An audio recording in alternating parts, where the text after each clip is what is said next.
Folks, boy, pretty surprising Sunday. The Washington Commanders were traveling on the road to face their arch rivals, New York Giants. Washington were the favorites in that game. Daniel Jones, the starting quarterback, did not play in that game. So you're going with a backup quarterback, Tyrod Taylor. And in that game,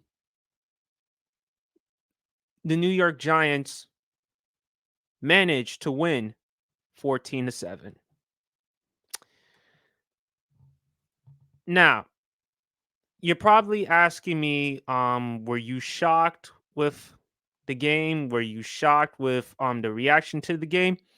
And honestly, folks, I gotta be honest with y'all. I'm not.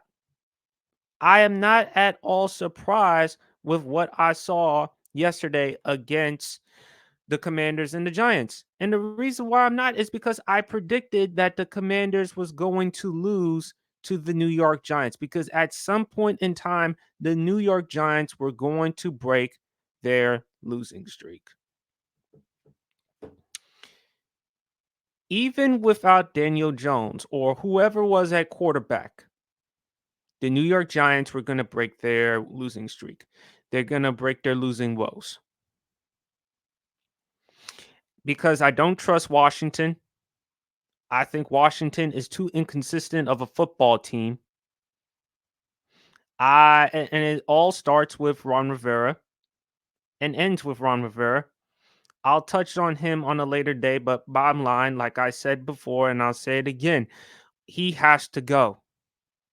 He has to go. My other takeaway from yesterday's game, sacks. You know, the New York Giants coming into that game, they had 5 total sacks. Their defense had 5 total sacks in that game. 5. And by halftime, it was doubled. The New York Giants, they just embarrassed Washington's offensive line. And I don't know whether if it was good Giants in terms of the defense or bad offensive line, but yet again, the same problem with Washington time and time and time again on offense has been the offensive line. One of the worst offensive lines in the NFL currently. Sam Howell is like the most sacked quarterback in the NFL. Sam Howell had a long, tough day in that game. And it's only going to get worse. And matter of fact, he was sacked 6 times in that game. He finished the game 22 of 42 for 249 yards, 1 interception, a passer rating of 60.5, and a QBR, quarterback rating, on a scale of 0 to 100, 20.4. So he finished the game with those types of stats. The Washington's offensive line is so fucking dreadful, folks. It's so fucking dreadful. It's so fucking embarrassing. And moving forward, we have to address the offensive line. Because if we don't, then either we're going to stay the same or worse, we're going to be even worse. And Sam Howell right now this season, he's already sacked 40 times.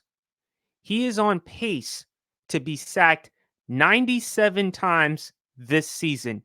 97 times this season. You're seriously putting this young man's career in jeopardy. Even though he looks healthy, he looks fine, but with the way the amount of hits and sacks Sam Howell is accumulating, Sam Howell, I'm not sure if he's going to last that long in the NFL. So that's on the offensive side of the football field.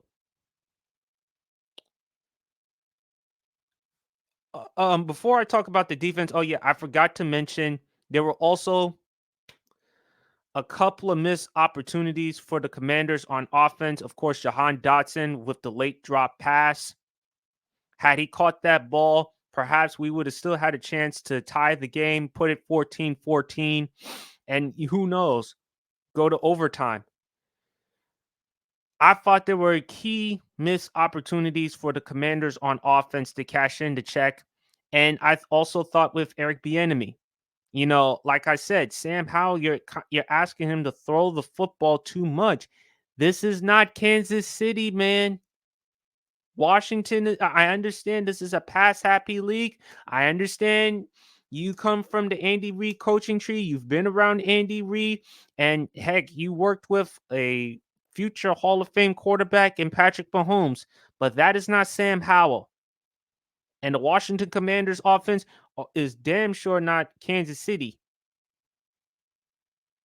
Even though they've been inconsistent so far this season, Howell is not that dude. He's not Mahomes. So we'll leave it at that. Now, our defense. Our defense, our secondary has been bad. I mean, if you look at Tyrod Taylor this season, 18 to 29, 279 yards in that game, 2 touchdown passes. I mean, he was sacked 4 times in that game, and I give a lot of credit to our defensive line, particularly Montez Sweat and certainly Chase Young. I mean, Chase Young played his ass off in that game. He had three total tackles, three total tackles, three solo. He also had 2 sacks in that game and 3 tackles for loss. And QB hits, he had 2. So you saw Chase Young and Montez Sweat. You saw the potential of the defense. You saw what I've been telling y'all about how great this defensive line is. Also, Deron Payne, also that fumble that Saquon Barkley could have easily ran it in for that touchdown, but had it not been for that play, and I thought that was an opportunity for the Commanders, especially the offense, to give us some momentum. But our secondary, folks, our secondary, and also too, we committed dumb penalties, bad dumb penalties, particularly when Chase Young and Montez Sweat both sacked Tyrod Taylor.